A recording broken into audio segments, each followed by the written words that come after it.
કેમ છો વિદ્યાર્થી મિત્રો?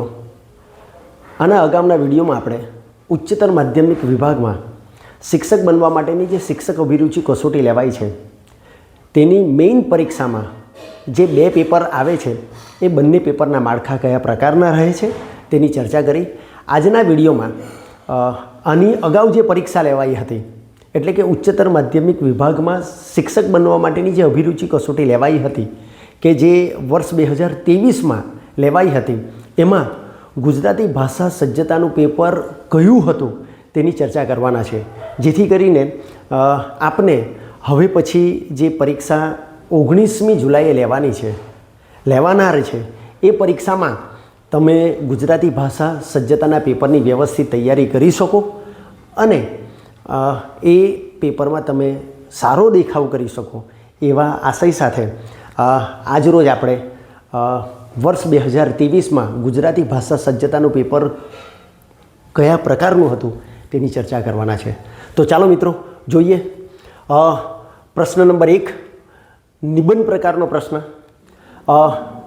2023માં રાજ્ય પરીક્ષા બોર્ડે જે જાહેરનામું બહાર પાડ્યું હતું, આ જાહેરનામામાં સ્પષ્ટપણે લખ્યું હતું કે 2 નિબંધ પૈકીનો એક નિબંધ તમારે લખવાનો રહેશે. એટલે અહીં 2 નિબંધ આપેલા છે. પહેલો નિબંધ છે વૈશ્વિકરણના મુખ્ય લક્ષણો અને તેના પરિપ્રેક્ષ્યમાં શિક્ષણનું સ્વરૂપ. મિત્રો આપેલું છે વૈશ્વિકરણના મુખ્ય લક્ષણો.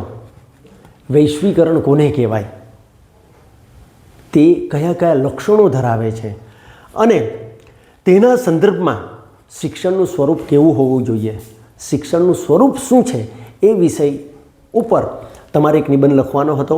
બીજો નિબંધ યોગ કર્મસુ કૌશલમ, શાળા શિક્ષણમાં યોગની જરૂરિયાત.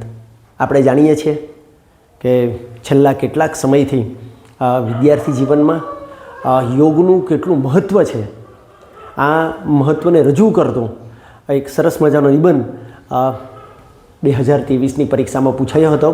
આ 2 વિષય પૈકી કોઈ એક વિષય ઉપર ત્યારે નિબંધ લખવાનો હતો. મિત્રો આપને જણાવી દઉં કે આ વર્ષે નોટિફિકેશનમાં એવું કહ્યું નથી કે 2 પૈકી કોઈ એક નિબંધ લખવાનો છે. એટલે પૂરેપૂરી શક્યતા, આવી મારી ધારણા છે કે કદાચ તમને એક જ નિબંધ પૂછાય અને એક નિબંધ તમારે ફરજિયાત લખવાનો હોય, એટલે એની પણ તૈયારી તમારે રાખવાની. અચ્છા, ત્યાર પછીનો બીજો પ્રશ્ન છે નીચે આપેલા ગદ્યને 1/3 ભાગમાં સંક્ષેપ કરવાનો છે. અચ્છા, 2 તમને પેરેગ્રાફ પૂછાશે, બંને પેરેગ્રાફમાંથી 1/3 ભાગનું સંક્ષેપીકરણ કરવાનું છે અને દરેકે દરેક સંક્ષેપીકરણના 10-10 માર્ક છે. આ બંને સંક્ષેપીકરણ કયા છે તે SEBexam.orgની વેબસાઇટ ઉપરથી આપ મેળવી શકો છો. પણ આ 2 પેરેગ્રાફ કયા પૂછાયા હતા તેના મેં ટાઇટલ મારા હિસાબે બનાવેલા છે અને એ પૈકીનું પહેલું સંક્ષેપીકરણ હતું કે વિદ્યાર્થી જીવન એટલે જીવનકળા હસ્તગત કરવાની અવસ્થા. વિદ્યાર્થી અવસ્થા દરમિયાન આપણે શાળાકીય શિક્ષણ તો મેળવીએ છીએ, પણ સાચા અર્થમાં જીવનકળા હસ્તગત કરવાની કળા મેળવીએ છીએ એને રિલેટેડ સંક્ષેપીકરણ પૂછાયું હતું અને એના લેખક હતા પંડિત સુખલાલજી. ત્યાર પછી બીજું સંક્ષેપીકરણ હતું કે જેમાં જીવનમાં ગુરુનું શું મહત્ત્વ, ગુરુ કોને કહેવાય એ વિષયને લગતો ડૉક્ટર સર્વપલ્લી રાધાકૃષ્ણનનો એક પેરેગ્રાફ આપેલો હતો. એને તમારે 1/3 ભાગમાં સંક્ષેપીકરણ કરવાનું હતું. વળી પાછું મિત્રો યાદ અપાઈ દઉં કે આ બંને પેરેગ્રાફ આપને SEBexam.org નામની વેબસાઇટ ઉપરથી આ તમને પેપર મળી શકશે. ત્યાર પછી ત્રીજો પ્રશ્ન પત્રલેખન. 2 પત્ર પૂછાશે, બંને પત્ર ફરજિયાત લખવાના છે, દરેકે દરેક પત્રના 10 ગુણ છે. આમ આ પ્રશ્નને કુલ 20 માર્કનું વેઇટેજ છે. તે પૈકીનો પહેલો પત્ર કયો હતો તો કે તમારી શાળામાં સ્માર્ટ ક્લાસ ફાળવવા માટે વિનંતી કરતો પત્ર કોને લખવાનો છે? જિલ્લા શિક્ષણ અધિકારીને. મિત્રો આપણે જાણીએ છીએ કે છેલ્લા કેટલાક વખતથી દરેકે દરેક સરકારી શાળાઓમાં સ્માર્ટ ક્લાસ આવી ગયા છે, ઇન્ટરેક્ટિવ બોર્ડ આવી ગયા છે.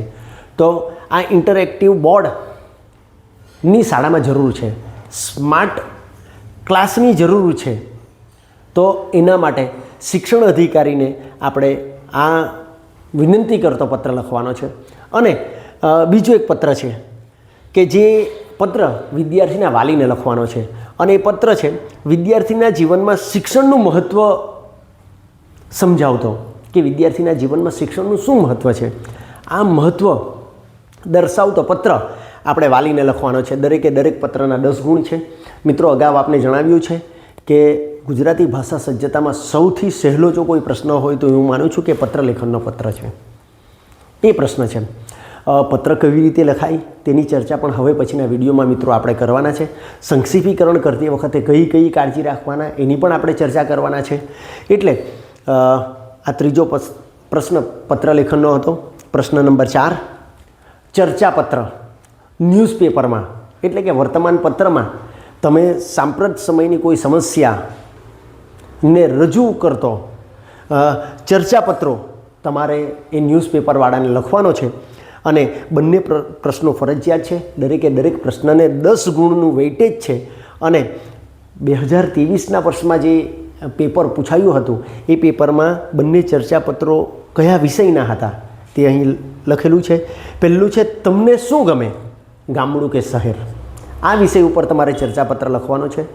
અને બીજો ચર્ચાપત્ર હતો આજની શિક્ષણ પ્રણાલી અને શિક્ષણ. આજની શિક્ષણ પ્રણાલી શું છે અને શિક્ષણ શું છે તેની ચર્ચા કરતો ચર્ચાપત્ર તમારે લખવાનો છે.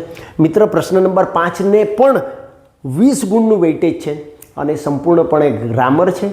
આ ગ્રામર કયું છે તેની પણ ચર્ચા હવે પછીના વિડીયોમાં આપણે કરવાના છે. અગાઉના વિડીયોમાં ગ્રામર કયું પૂછાય તેની ચર્ચા કરી છે, પરંતુ આ 5મા પ્રશ્નમાં ગુજરાતી વ્યાકરણના કુલ 10 પ્રશ્ન પૂછાશે. 10 પ્રશ્નના 2 ગુણ છે, એટલે કે પ્રશ્ન નંબર 5ને પણ 20 ગુણનું વેઇટેજ છે. તો આ રીતે ગુજરાતી ભાષા સજ્જતાનું પેપર આની અગાઉ જે પરીક્ષા લેવાઈ હતી એટલે કે વર્ષ 2023માં જે પરીક્ષા લેવાઈ હતી તેની ગુજરાતી ભાષા સજ્જતાના પેપરનું સ્વરૂપ કંઈક આ પ્રકારનું હતું. એના પ્રશ્નો આ પ્રકારના હતા. આશા રાખું છું કે આપને આ વિડીયો ગમ્યો હશે. જો આપને આ વિડીયો ગમે તો આપના મિત્રોને શેર કરજો. કમેન્ટ્સ બોક્સમાં આપની કમેન્ટ્સ જણાવજો, જેથી કરીને અમે અમારા વિડીયોને વધુ સારા બનાવી શકીએ. વળી પાછું મિત્રો યાદ અપાઈ દઉં કે આપની પરીક્ષા 19મી જુલાઈથી લેવાનાર છે. આશા રાખું છું કે ખૂબ ઓછો સમય છે. જો આ 1 મહિના તમે વ્યવસ્થિત રીતે ઇન્વેસ્ટ કરશો તો મને એવું લાગે છે કે આપ શિક્ષક બનવા માટે લાયક ઠરી શકશો. મિત્રો, ખાસ આપને કહેવાનું છે કે આ માત્ર 1 જ મહિનો બચેલો છે અને આ 1 મહિના દરમિયાન જો તમે વ્યવસ્થિત મહેનત કરશો તો મને એવું લાગે છે કે તમે શ્રેષ્ઠ પરિણામ મેળવી શકશો. બીજા કોઈની પણ ચિંતા કર્યા વગર, બીજા કોઈની પણ રાહ જોવા વગર આજથી જ તમે મહેનત કરવા માટે લાગી જજો. જો આજથી જ મહેનત કરશો તો મને એવું લાગે છે કે તમે ખૂબ સારું પરિણામ મેળવી શકશો. હવે પછીના વિડીયોમાં વિષય વસ્તુ સજ્જતામાં કયા પ્રકારના પ્રશ્નો પૂછાય અને એનું પરિરૂપ કયા પ્રકારનું હોય તેની પણ ચર્ચા કરવાના છે. ત્યાં સુધી આપ સૌને જય હિન્દ, જય ભારત.